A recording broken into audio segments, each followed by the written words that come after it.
La parabole du grain de sénévé et celle du levain, Matthieu 13, 31, nous parlent de cette réalité cachée qu'est le royaume de Dieu. Le grain de sénévé est semé en terre, il croît, il devient un arbre dans lequel les oiseaux du ciel font leur nid. Une femme mélange une petite quantité de levain dans 3 mesures de farine.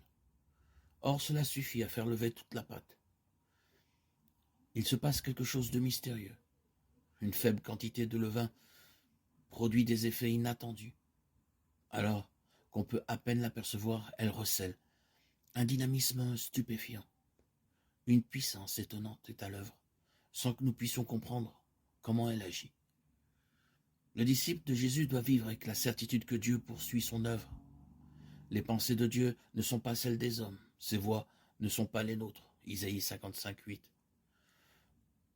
Le but de la parabole du grain qui pousse tout seul est précisément de nous mettre en garde contre la tentation de croire que nous pouvons, par nos efforts, faire avancer le royaume de Dieu.